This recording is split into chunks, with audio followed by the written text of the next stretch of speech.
briefly present you about my institution, who we are, and what we do, a little bit of it, was some of the, our work with the FIWARE project as a whole, and how we are collaborating in that regards.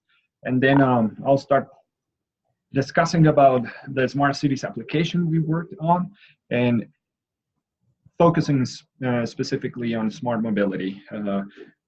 I'll share with you the goal, some of the components we have in terms of FIWARE elements, and the trials we're working on as of now. Then we'll have a little bit of time for questions. So my institution, we have 31 campuses throughout the whole country. Also, we have 22 international offices, and we belong and we're part of 28 civil associations. In terms of alumni, we have 96,000 alumni, almost 10,500,000 graduate students, 242 alumni since the beginning of the foundation of the school as itself. And I'm sorry about the typo. It should be graduate students as well. In terms of faculty, as of now, we have 10,000 teachers. Some of them are full-time lecture professors. We've got some lecturers as well, and from the big number, 1,500 of us are researchers. So we're a big community working on different projects, and my campus is located in Mexico. So that's where I'm talking to everyone as of now. So how are we working with FIWARE? We're participating currently in 3 big projects as of now. One of it is Smart SDK, FIWARE Mexico, and FINEXT. I'll share with everyone some links related to each one of the projects, what's the goal. But mainly, Smart SDK is aiming at bringing FIWARE applications and solutions to real-life scenarios. In Smart SDK, we're aiming at 3 big scenarios, which is smart cities, smart security, and smart health. For the first one, we developed the application I'm gonna present to you in the following slides. But just an overview in that regard, we try to deal with smart mobility and how citizens can engage and just get the best out of the information that's currently available, and just bring this ecosystem of connected applications and information just to have a better experience when they are doing a simple task as of moving from point A to point B. For the second scenario, smart security, we're aiming at developing a solution that will help police officers, especially or specifically in campuses or small enclosed situations, as the starting point. That just happens to be the biggest problem. Just like in London, there's a lot of cameras and a lot of surveillance systems throughout the whole city, but unfortunately, in a way, they all rely on people just watching monitors with a lot of cameras in a grid. And sometimes if they look away from any given camera and something's happening on that, they'll miss that. And sometimes the seconds to identify properly and respond to any given situation, it's crucial. So in smart security, we're focusing on developing some computer-based vision system algorithms that will allow any officer in a school, again, to be notified of certain behaviors that are risky or present some risk for the community or for a person or a property, if given the case. Those algorithms will analyze a live video feed and will determine if something is risky, or if it's something that might impose bad behavior, such as a fight, someone running without any given reason from camera to camera, and that might be suspicious. Also, in terms of a parking lot, we are aiming to determine if a car is obeying the rules, because in some universities back here in Mexico, and I'm pretty much sure that happens throughout the whole world, there's officers in the parking lots, and they have to enforce some rules about maximum speed, lane obedience or obedience, parking properly, you know, and just following the routes and the proper lanes in terms of direction. So based on those three different things, also the cameras in terms of a live feed will analyze if a car is going beyond the speed limit in a parking lot, or parked incorrectly, or is going on the wrong lane. So instead of having officers in a parking lot, we'll have them where they are most needed. Sorry about that. And finally, in terms of smart health, we're trying to help patients with Alzheimer, and trying to help them move and just come to their activities that they have been given previously by caretakers, just like taking their medication, reminding them to do some exercising, and also reminding them about some basic activities they have to undergo, like going to the bathroom, maybe eating, just basic stuff that can be measured by using smartwatches and a mobile device located in their bodies, and by tracking their movements and their behaviors, along with a complementary little robot that has been designed. We're trying to help those patients and also caregivers to be more efficient on such situations. So that's Smart SDK, all of them applications located in a Mexico environment, or a real life scenario with Mexican locations and buildings and people. Whereas FIWARE in Mexico, the second project we're working at, is basically trying to bring FIWARE and all the initiatives, all the training materials, and all the information from the European Commission, where everything started, to Mexico. So we're organizing workshops, training sessions. We're developing training materials for people here in Mexico to be able to understand and adopt FIWARE technology and the FIWARE ecosystem in their day-to-day lives, such as developers, researchers, students, and so on and so forth. And finally, FINEX is just the following, or the next step of the FIWARE project, because as you know, European projects have a deadline and have specific span. So to just keep FIWARE alive, FINEX aims at developing these new strategies of how to turn FIWARE into a more self-sustained project that is not dependable on public funding in terms of the European Commission. So that's an overall description of how my institution is participating in these three big FIWARE projects.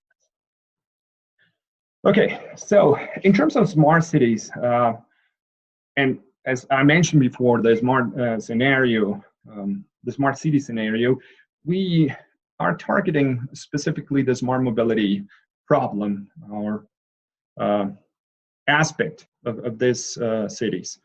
As an overall description, this is a smart SDK panorama or strategy we're following as of now. As you can see, we have the three big scenarios and we have the meeting points. So we're talking about common architecture patterns right here in the center of all these three circles.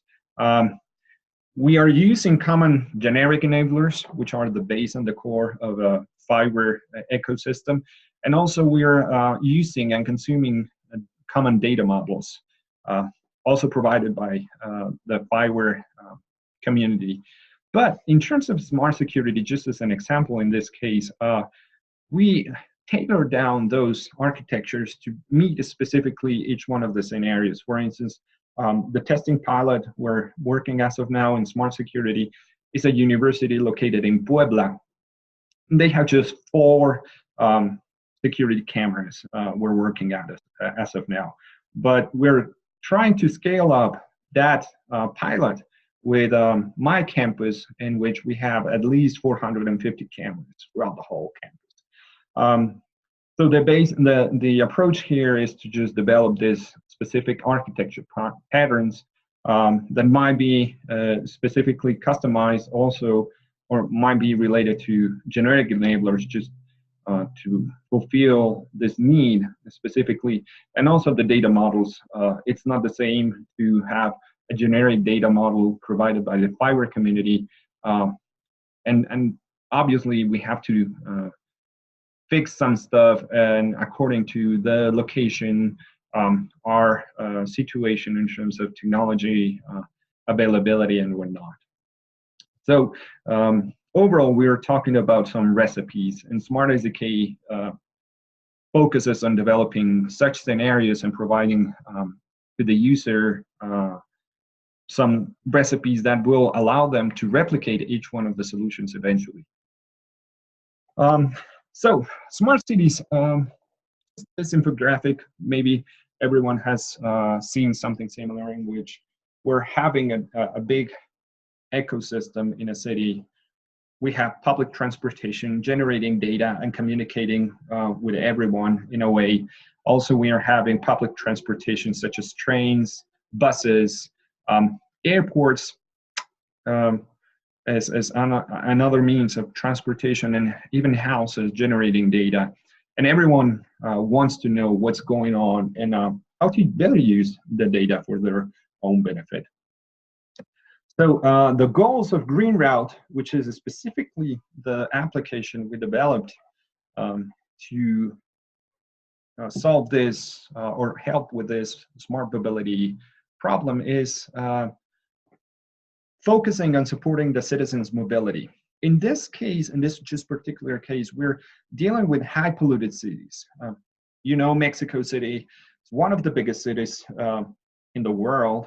And also, unfortunately, we are one of the high polluted cities as well. So that comes with a lot of implications in terms of how people deal with pollution. Sometimes our days are gray, even though the sky is blue and there's a nice sun up there. But we have to deal with those unfortunate conditions. And we're trying to improve their life quality and also fostering environmental friendly behaviors. Also, the main goal is to help this final user best determine the route to follow from each destination or from a point A to point B. So everyone has told us, yeah, well, there's Waze, there's Google Maps, there's Maps and iOS. What's the real deal, or what's the difference from you guys to those already proven and commercial solutions? We're taking a step further in terms of taking into account the user's profile. Whenever you create an account, or you become a user of Waze or Google Maps or Maps, they don't really ask about you. You know, there's not information related to health conditions. As of now, no one cares about your health situation, or if you have any physical condition to know whenever you're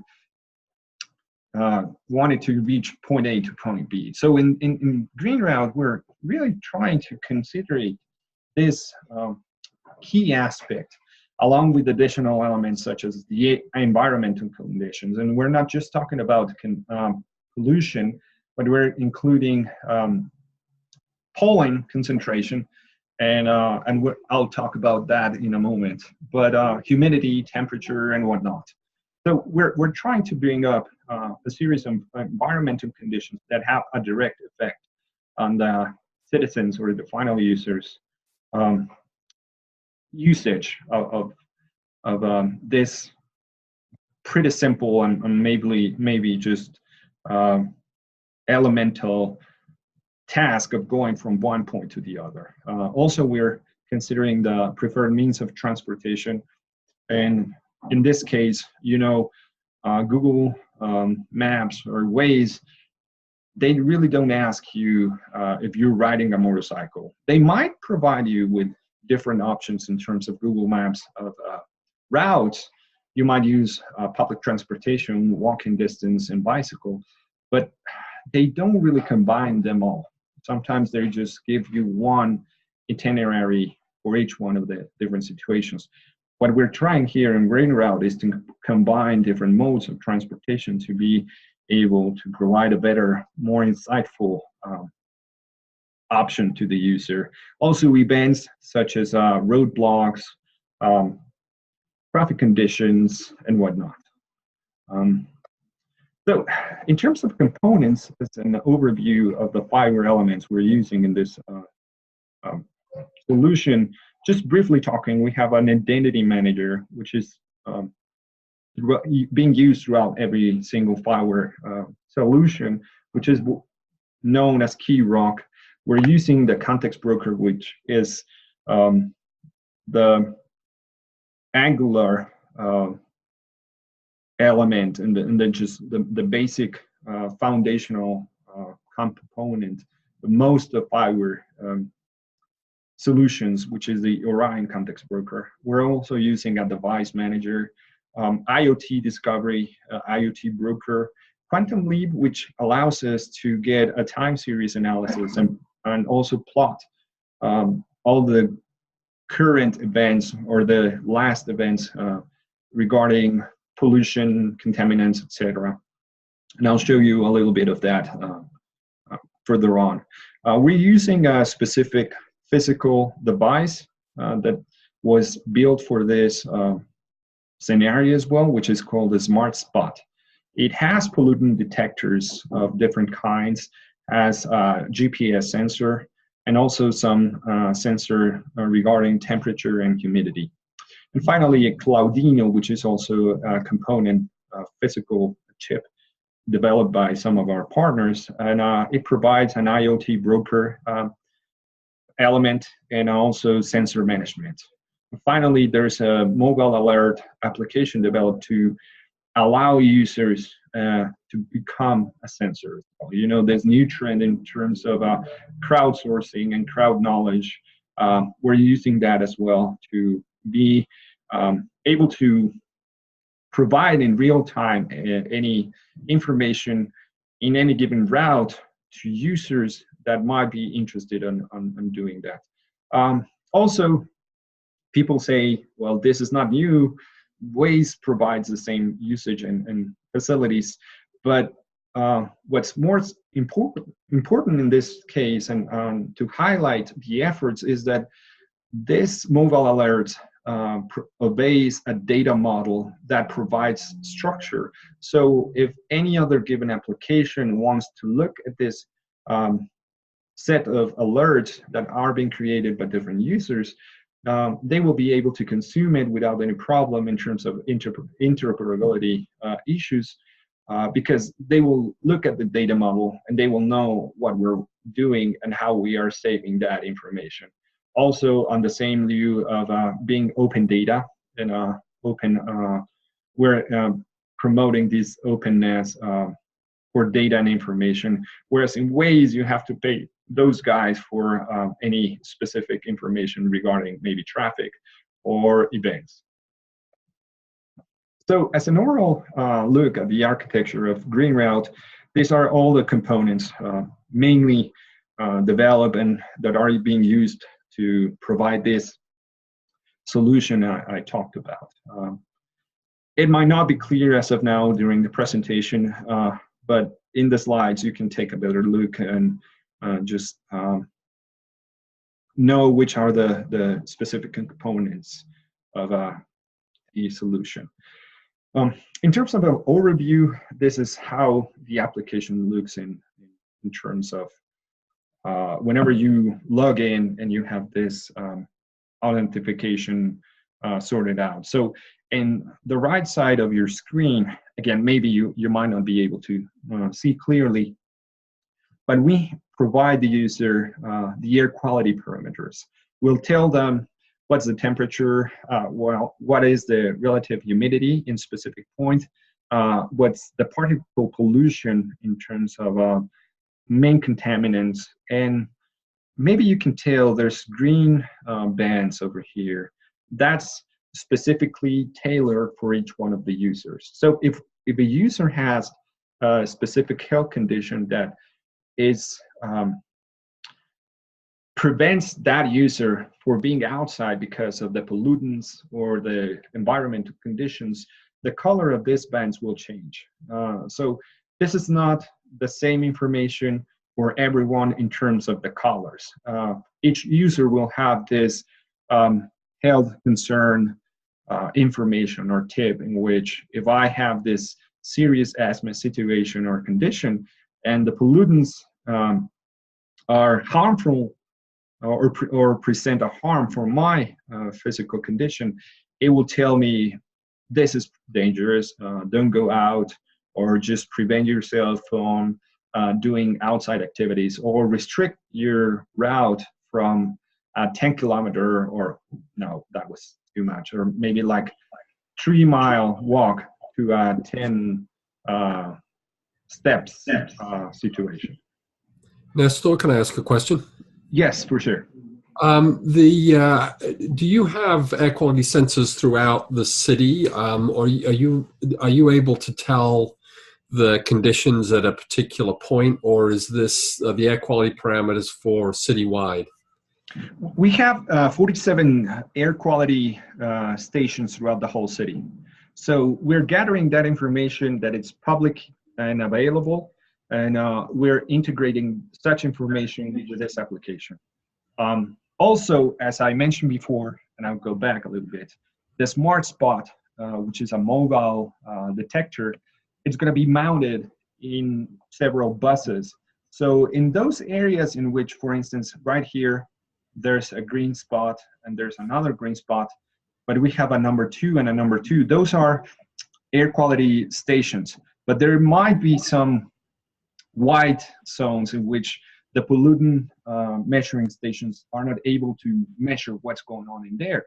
We are gonna integrate the data collected from those smart spots, mounted on public buses, and try to integrate the whole thing so we can have a better coverage of the city. Great, thank you. You're welcome. So that's an overall look. And again, that's our approach in terms of taking this point A to point B routing solution to the next step. On the left side, we have the classic trip options, where we start, where we end, when we want to depart, also how are we going to travel, and I'll show you this a little bit with more detail further on. How many distance in meters as of now, because we're using international systems measuring units, how many meters I want to walk. So is there any weight consideration? Is there any preferred route I want to use? Is there any band route, for instance? So I can declare I don't want to go through this no matter which environmental condition or situation is going on. I just don't want to go that place, you know? Is there any wheelchair or any special needs, accessibility, ramps and stuff? So we can also include those information whenever I'm planning a route. So we have a statistics section as well. So we can gather all that information as you asked before. We are able to plot everything from those 47 different stations. In this case, for instance, there's this station and we have the temperature from the last days. We can track it up since we collected the data, or they have the data available. So we can just gather all the information they have and just plot it in here. Also, there's the average temperature for that specific station. Let's see, someone's in the chat. Okay, yes. There's an overview of the pollutants in that station, and we can see all the pollutants that are being tracked by that specific station. So this is not our information, this is not something we're measuring, but we are gathering that data from them and we're integrating within our system. Obviously, some of these pollutants are more harmful for human beings than the others, and also depending upon how you are in terms of your health situation, some stations will be a no-no place to go, whereas some other might not be harmful for you. Down here we have the temperature as well, the minimum, maximum, the average, and the current temperature given by each one of those stations. And also, so what I was talking about in terms of route planning, we have these different options of how I can move from place one to place B. We can use a transit, which is the traditional car driving directions. But if you can see, there's the bicycle only, which is also included by Google Maps. But this one, the third one, is an interesting approach. We're trying to combine different modes of transportation. In this case, we're providing the user the possibility to walk, use public transportation, and also use a bicycle station, which are located throughout the whole city of Mexico. So they can have this mixed mode route planned for them, and they will tell how many miles or how many meters in this case particularly they have to walk, where they have to stop, where they can take a bike, or where they can drop a bike off, and so on and so forth. For instance, this scenario right here, we can use the bicycle for 80 meters, which will take literally like no time as of now. Then we can walk a little bit more.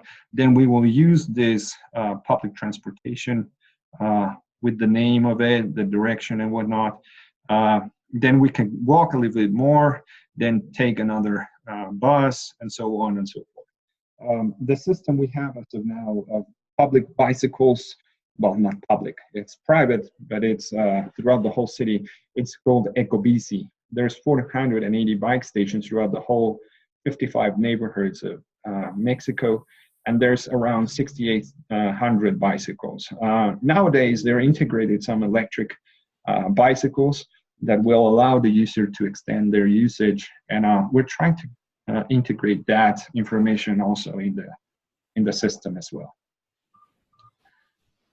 Finally, in terms of health, which is what we are aiming right as of now to separate ourselves from the traditional solutions, we have this health profile that it's being checked and validated by health experts and professionals. And as of now, as a proof of concept, we're just dealing with asthma. So we have different situations and levels of asthma. And according to each person, they will have to select, and this is a must of whenever they create a profile, so we can better serve their routes and provide better information. So we have, for instance, the severe persistent asthma, which has the symptoms of cough, wheeze, chest tightness, and whatnot. So we have the severe level, we have the moderate, and also the symptoms that are related or associated to the mild persistent and the mild intermittent asthma. So depending upon each one of the levels, whenever you're creating a route or you want to move from one point to the other, the first thing the system will check is how the environment is doing and how does that affect you directly. And adding those two factors, the route that you will get will aim at just avoiding any health concern for you. So finally, the trials we're trying to come up with as of now, it's my school's transportation system, which is called Transportec, and also some information and details about the future trials. We're trying to come up with some public offices back here, or public routes here in Mexico. Our transportation system in numbers, we have different zones. We try to cover most of the Mexico State and Mexico City specific areas. There's more than 30 routes that cover the vicinity of this state and the city, and we're trying to integrate mainly, or we're working with two specific elements, which is the smart spot and the Claudino. As I mentioned before, those are the two physical devices we're using to provide information about environment. We're trying to track the buses, because public bus transportation, opposite to some of the places in the world, we don't have any way of really tracking any bus. So that's totally a new area in which we're trying to provide some information, and also have that information available and free to anyone that wants to consume it. And also some bus usage statistics. How many buses are there running? How many stops? Etc.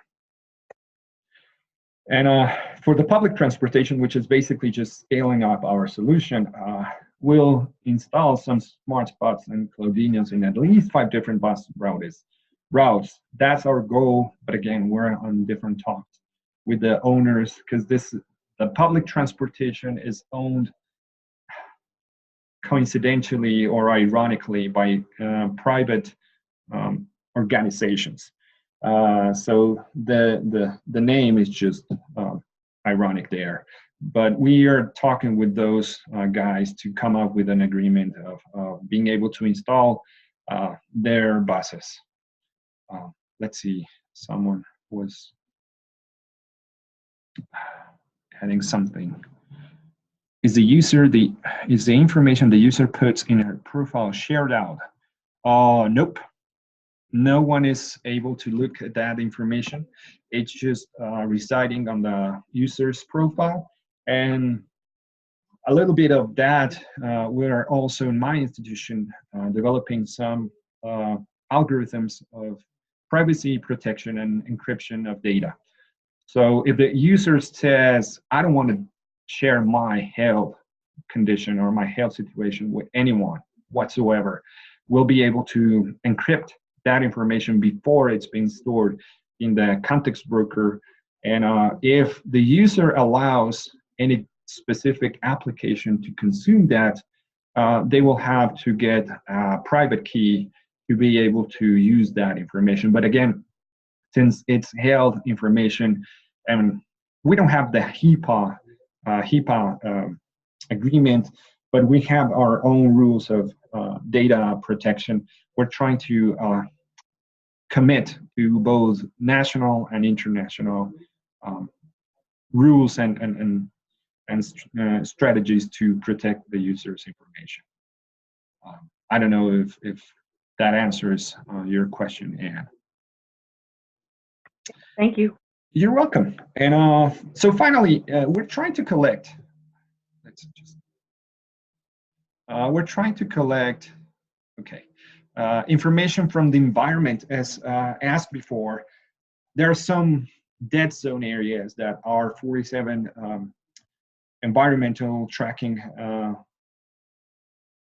units are not able to really gather the information. So we try to collect and combine whatever is being detected by the buses throughout their routes. We also try to collect the user mobility tendencies. Again, in Mexico, and I guess some parts of the rest of the world, even though we have specific stops, some people just drop off at any given random situation. So maybe that tendency and the rates will provide us a better insight and information of where to properly locate those stops. Are they efficiently located? and we can get that information to the local authorities and have some talk of, hey, this data tell us that the stop has to be moved from that spot to this spot, or we need another stop, just to make sure the users are safe, and we're really committing to the needs of people that are using this buses. And also, how many users are using those buses, what are trajectories or the routes, if they are sticking to one route, if they are avoiding some hazards, where are they heading to, is the route efficient enough, also pairing it up or cross-referencing with drop-off locations. How many stops is it doing? Why is it stopping? What's the average speed, and so on and so forth. And finally, we're trying to analyze the data that we're going to collect in three main areas. The environmental effects of transportation use in any given polluted day, how many users of asthma or with specific asthma conditions are affected by that. Is the number, is there any way we can help them, maybe with the stops, etc.? The stop efficiency, just as mentioned before, do we need more stops? Are the stops properly located? And trying to also integrate additional modes of transportation, bicycle, walk distances, what is the average walk distance our users are trying to record or are more inclined to. So based on that, also coming up with some modifications of the routes. And that's overall what we're working at as of now. If someone has a question, just feel free to ask. Sorry, so on my last question about the data collection on health, can you go back to the previous slide? Sure. I think you said, environmental effects on transportation use, and you said something about knowing. I'm picking on healthcare just as one particular direction, but so for example, you said that you can't gather the asthma information from somebody's profile, but does that mean that it's still aggregating that data and anonymizing it so that you get an idea of how many people with severe asthma are using the system, and that may color how they're using it? Yes. Well. Or if okay, go ahead. Sorry. No, sorry. I'm sorry. No, I was going to say, so if somebody doesn't want their specific information shared about the fact that they have severe asthma, maybe for health insurance purposes, but is the system's able to distinguish between hiding their personal information, but it's still aggregating that information? I'm curious about, in terms of rolling that data out to, health agencies, but also, other types of trajectory information. Are you finding a lot of people congregating in a particular area that is where the crime's gone up? Or, just being able to source that information out to other agencies, I guess, is what I'm kind of asking about here. Sure. We're trying to come up with a new scheme of opting in or opting out to provide some anonymized data of their health conditions. Obviously, as well, as you mentioned, every single detail will be private and hidden. So if any, let's say, insurance company wants to use this information, they can't. By de facto, they can't. They have to come up with an agreement and ask the user itself. They will be notified, like, hey, let's say ING insurance company wants to use your data. You want to share them with them or not? Because it's their information. Okay. By default, it's going to be encrypted and stored encrypted on the Orion context broker. But within the application itself, also it's going to be anonymized. So we will be able to know what's the average asthma health condition of our users, but we will not pinpoint if it's of certain age or group or whatnot, just to keep their data private and secure. However, if the user wants to share more information, about themselves, they will be able to do so. Okay, thank you. You're welcome. Any other question?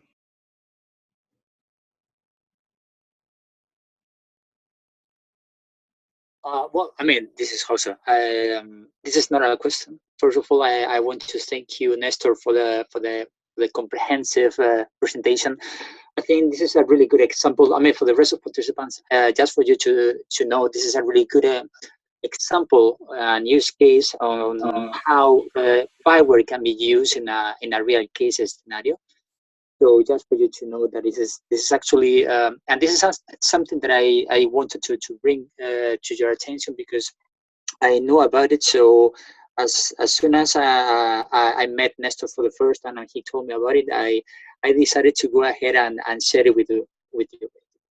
The things that I wanted to put on the table instead of a question, basically, first of all, is about the data models. Nestor has mentioned, I mean, they are using data models. I mean, actually, they are leveraging the data models that in FIWARE we are using. And just for you to know, basically in FIWARE, we are not really creating new data models.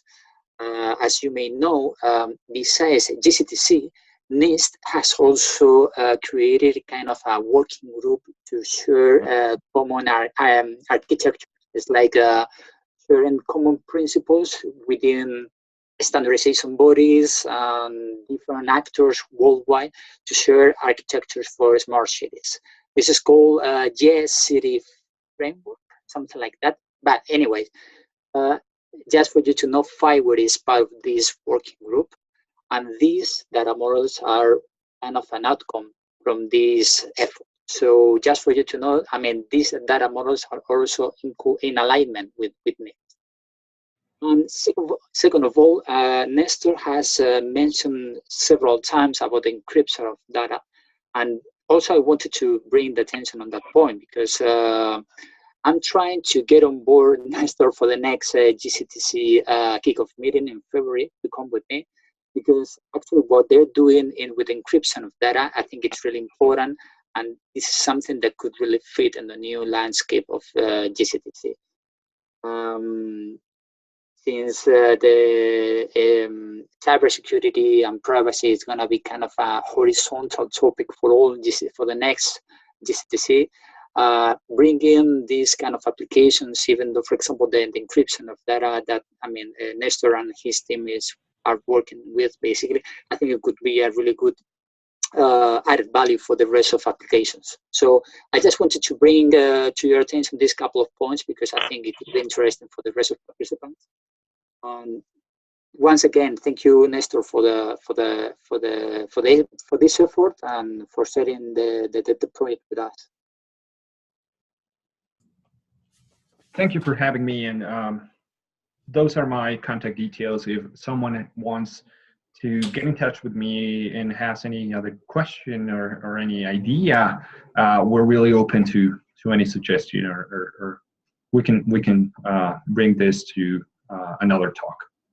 Thank you, Wilf, and thank you everyone for having me today. Yeah, thank you, Nestor.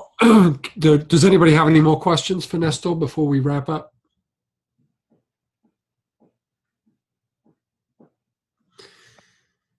Well, great. Thanks, Nestor.